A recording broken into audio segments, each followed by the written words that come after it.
अबबाट भयो टोपीमाथि यस्तो हुन्छ के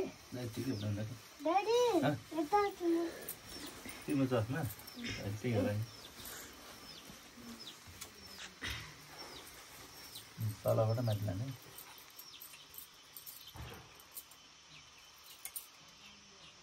सानोलाई चस्माको याद आएछ कहाँबाट है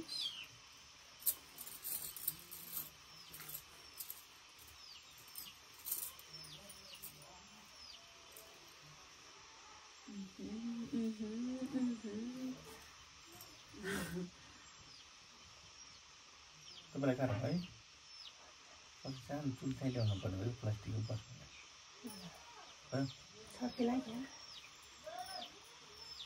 फेरि गाडी खानु गाडी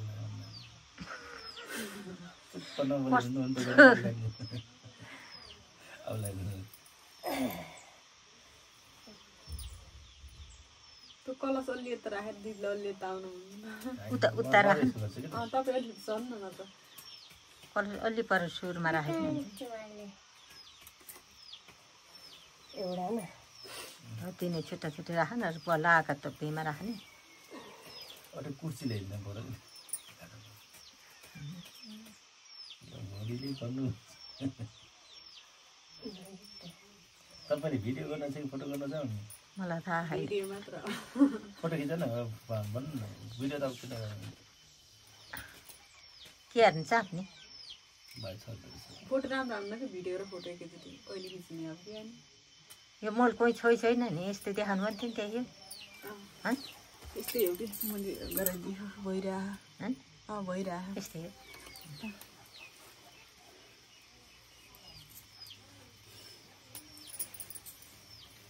आधी भाग राख्नुपर्छ कि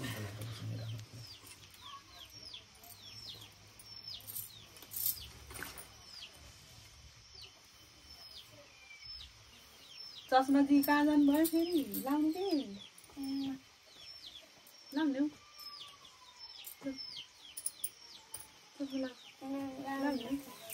नलाएको त यस्तो हाउकेर राख्नु त फेरि लगाएको पाखा ट्याप्पा ट्याप्पा राख्ने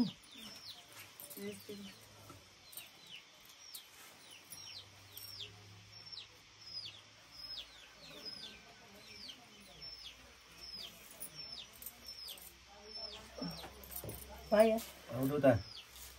हिँडेर कतिवटा लाग्यो भने पनि त्यही भएर म छुट्टा छुट्टी राखेँ भुइँमा राख्ने पनि अड्कल हुन्छ त्यही राख्यो पनि थाहा हुन्छ कि लस गरेछ नि त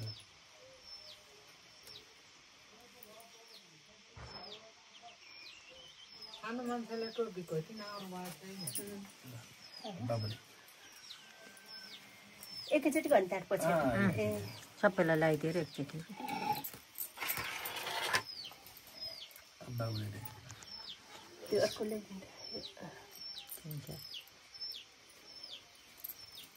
अलि त सरकाने दिदी छिन्किरा हो दाजु ल्याएर भाडा नि तिमी फेरि बिगारिदिने काम गर्छ कि कम्ती नपऱ्यो नि थियो र ठाडो भएर हस्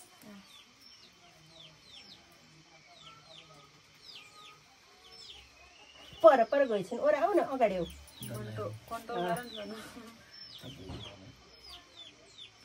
तन्त्र हेर्दा पूजा दिदीलाई कपडा बोला यसो यसो त माथि दिनु न तल्छु कि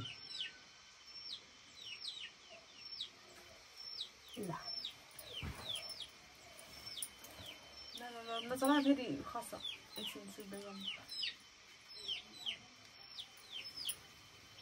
तलको माथि सारे हुन्थ्यो नि कतिलाई अब यसले बसाल्दैछ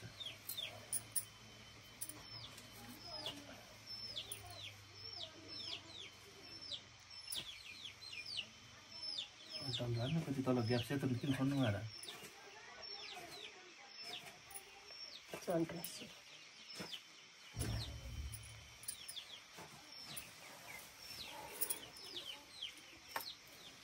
भिडियो म्यानले फेरि